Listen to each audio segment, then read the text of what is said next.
अस्सलाम वालेकुम, मैं हूं नूरुल आरफीन सिद्दीकी और आप देख रहे हैं आरफीन नामा। गुज़िश्ता दिनों मसीहा के यानी इमरान खान के एक कंट्रोवर्शियल, खैर उनका हर बयान ही कंट्रोवर्शियल होता है, लेकिन एक और कंट्रोवर्शियल बयान का बड़ा चर्चा रहा। रेप की तौजीह फरमाते हुए उन्होंने कहा कि मर्द कोई रोबोट तो है नहीं।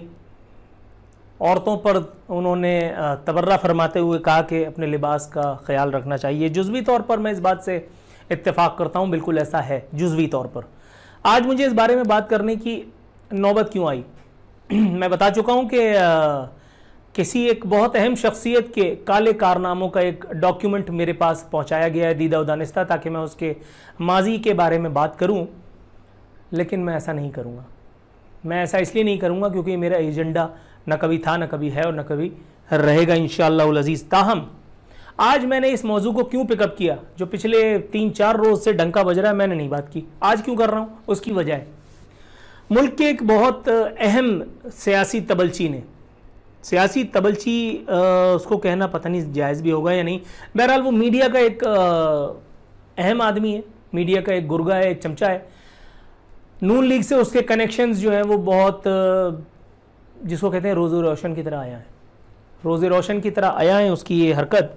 लोग जानते हैं कि वो नवाज़ शरीफ का आलाकार है, लोग जानते हैं कि वो शहबाज शरीफ का मद्दा है, शहबाज शरीफ का बाकायदा कैंपेन रनर है, शहबाज शरीफ का प्रोपगेटर है। वो मीडिया के उन चंद लोगों में शुमार किया जाता है जिसका डायरेक्ट नून लीग की लीडरशिप से, सुप्रीम लीडरशिप, टॉप लीडरशिप से हम वक्त रब्ता भी रहता है, और जो उनकी मुख्तलिफ जिसको कहते हैं एक्टिविटीज़ में, एक्टिविटीज़ को आप इन्वर्टेड कॉमाज में ही समझिएगा, जो उनकी मुख्तलिफ एक्टिविटीज़ में भी शामिल रहता है। ये वो आदमी है जो दुनिया जाने या ना जाने, लेकिन मैं बज़ाते खुद जानता हूँ, और मीडिया के जिसको कहते हैं पुराने वो लोग, पुराने खापा और चावल, जिन्होंने कभी न कभी किसी न किसी हैसियत में प्रोडक्शन के डिपार्टमेंट में या किसी और डिपार्टमेंट में सर्व किया है, वो अच्छी तरह जानते हैं कि ये आदमी खुद एक वुमेनाइज़र है, बल्कि यूँ कहिए कि ये बदतरीन वुमेनाइज़र है, बदतरीन वुमेनाइज़र है। और वो शख्स भी अब हज़रत पर तबर्रा फरमा रहा है। वो ये कह रहा है कि जी रेप की कोई भी तौजीह काबिल कबूल नहीं हो सकती। बात उसकी भी ठीक है, बात उसकी भी ठीक है, लेकिन वही वाली बात है कि लुक हु इज़ स्पीकिंग। मतलब खान साहब के बारे में मैं इस तरह की कोई बिलो द बेल्ट बात करके उन जाहिलों में अपना शुमार नहीं करवाना चाहता, जो जिनके पास जब कोई मुद्दा नहीं रहता तो फिर वो इस तरह की घटिया बातें करते हैं। मेरे पास और बहुत सारे मुद्दे हैं, बहुत सारे। खान साहब की पॉलिटिकल हरकतें ही इतनी हैं, बल्कि non political, sorry, non serious और नॉन पॉलिटिकल हरकत, उनके नॉन पॉलिटिकल, नॉन जिसको कहते हैं सीरियस बयानात उनके इतने ज़्यादा होते हैं कि मैं उस पर फोकस करूं या उनकी निजी ज़िंदगी पे। तेल लेने या निजी ज़िंदगी मुझे क्या लेने देना, लेकिन उनकी निजी ज़िंदगी से मुताल्लिक जो दास्तानें इन मौसूफ़ ने किसी जगह किसी प्रोग्राम में बैठ कर के बयान करने की मौहूम सी मध्यम सी कोशिश भी फरमाई है, मैं उसका भी हामी नहीं, मैं उसका भी बज़ाते खुद किसी कैपेसिटी में, किसी हैसियत में भी हामी नहीं। ऐसा नहीं कि मैं इसकी हिमायत नहीं कर सकता, मेरा ख्याल है बहुत सारी ऐसी चीज़ें हैं जो मुझे इस काम पर उकसा सकती हैं, इग्नाइट कर सकती हैं, प्रोवोक कर सकती हैं, कन्विंस कर सकती हैं, ल्यूर कर सकती हैं, लेकिन मैं ऐसा नहीं करूँगा क्योंकि ना मैं यूथिया हूँ और ना मैं वो हूँ जो यूथिया का हम जिसको कहते हैं हम मानिए हम कालिब एक शब्द है, ठीक है। मुझे ये सब करने का कोई शौक़ नहीं। आज उन मौसूफ़ ने किसी एक बहुत अहम सियासी शख्सियत का नाम लेकर के कुछ और हज़ियान भी बकाए, कुछ और हज़ियान भी बकाए। एक ऐसा आदमी जिसकी सुबह और शामें माज़अल्लाह तौबा इस्तग़फ़ार मुख्तलिफ़ ख़वातीन के साथ, रंगीन तो नहीं कहना चाहिए यार, गलाज़त में लथड़ी हुई हैं, वो आदमी जब इस मौजू पर इज़हार ख़याल कर रहा है तो मैं हैरान हूँ कि मुझे किस तरह से रिस्पॉन्ड करना चाहिए, मुझे किस तरह रिएक्ट करना चाहिए। मुल्क के वज़ीर आज़म को क्रिटिसाइज़ करने के लिए क्या आपका, ठीक है उसने अपने हिमाकत में एक बयान दाग दिया, मुल्क का वज़ीर आज़म है, ठीक है, उसको 100 किस्म के बयान दागने के लिए छोड़ रखा गया, ठीक है, एक और बयान ठीक है दाग दिया उसने, लेकिन एक दफ़ा अगर उसने इस एक एथिकल ग्राउंड पे जाकर के और मार दिया, मुल्क की ख़वातीन खुद ही उस पर तबर्रा कर रही हैं। पीटीआई की औरतों को जिसको कहते हैं कि इस वक्त कोई गली मोहल्ला चौक चौराहा नहीं मिल रहा छुपने के लिए, उस लंग तराशने में वो बेचारियां कोशिश करती चली जा रही हैं, वो बर्गर आंटियां, लेकिन नहीं हो रहा, हो ही नहीं सकता।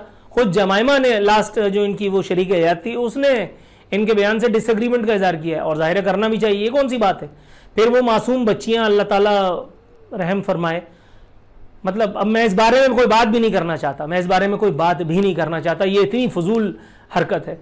लेकिन ये हरकत जिसे एक आदमी के हवाले से हुई है, मैंने, अल्लाह गरीक़ रहमत करे, एक इंतहाई अहम हस्ती में उनका नाम भी नहीं लेता, नून लीग से थे, वो मुझे किसी की काली करतूतों से मुताल्लिक एक तवील वाज दे रहे थे। मैं उनकी सारी बातें को सुनता रहा, और उसके बाद जब मैंने उनसे पूछा, मैंने कहा सर, जब आपके पास ये सबूत शवाहिद थे तो आपने उसको मसीहा बनने का मौका क्यों कर दिया?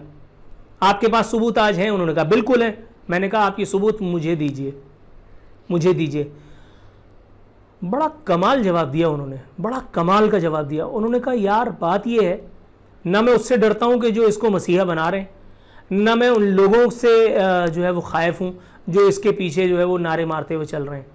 मुझे ख्याल सिर्फ और सिर्फ अपने उस एक इमेज का है जो इतने तवील, इतने रिच करियर के बाद मैंने थोड़ा बहुत इस्टेब्लिश करने में मैं कामयाब हुआ हूँ। अब मैं गलाजत की इस दलदल में पाँव हाथ डाल करके और अपने आप को गंदा करूँगा। दूसरी बात, मैं अगर इसका भांडा फोड़ूंगा, इसका पोल खोलूंगा, तो फिर ये सिलसिला सिर्फ यहीं तक महदूद नहीं रहेगा। इस रगड़ में बहुत सारे लोग आएंगे, बहुत सारे लोग आएंगे।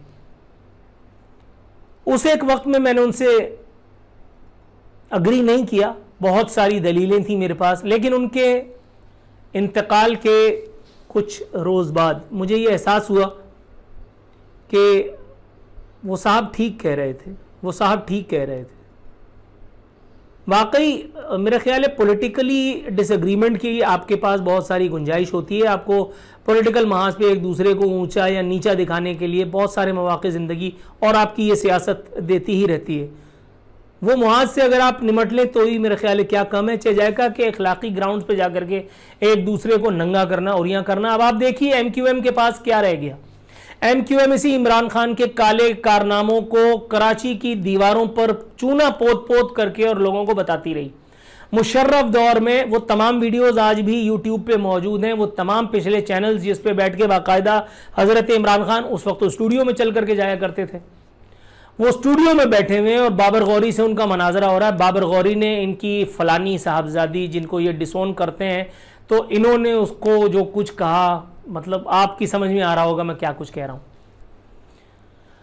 और अब वही MQM है, वही MQM है जिसको पहले भी थूक के चाटने से कोई आर नहीं थी, तामुल नहीं था। अब वो एक बार फिर एजेंसियों को के कहने पर उनकी ताबेदार बन करके, क्योंकि इनकी फाइलों के ऊपर एजेंसियां खड़ी हैं, कैसे नहीं बोलेंगे जो एजेंसियां कह रही हैं, तो ये फिर अपना थूका हुआ चाट रहे हैं। एक मरतबा नफीस लोग बन करके ये इमरान खान की, हजरत इमरान खान की उसे कठपुतली हुकूमत को धक्का दे रहे हैं। क्या फायदा हुआ, क्या फायदा हुआ आपको? कहां खड़े हुए आप? क्या आपकी अखलाकी स्टैंडिंग क्या है? MQM की इस वक्त औकात क्या रह गई है? MQM की औकात क्या इस वक्त रह गई है?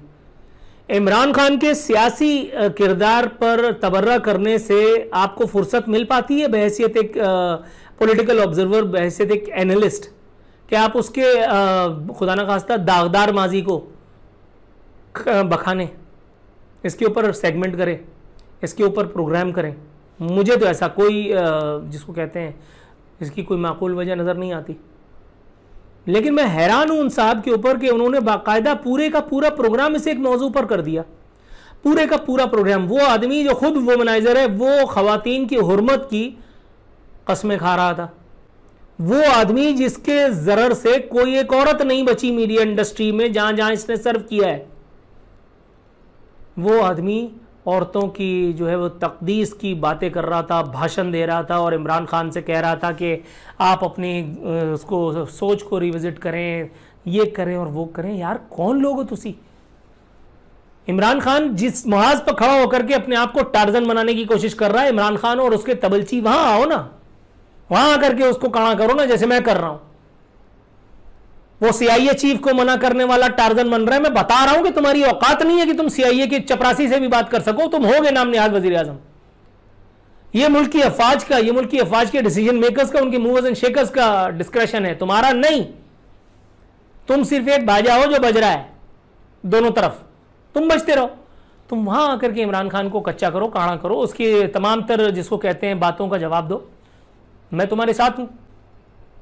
लेकिन इमरान खान के किसी फजूल से बयान के रेप की कोई तौजी होती है तो फलाना होता है, तो ये गटर का वो ढक्कन है जो एक मरतबा अगर उठ गया तो फिर बंद नहीं होगा और पता नहीं कौन कौन से लोग इस रगड़े में आएंगे। इसलिए बेहतर है इस एक मामले को खड्डे में डाल के दफन किया जाए।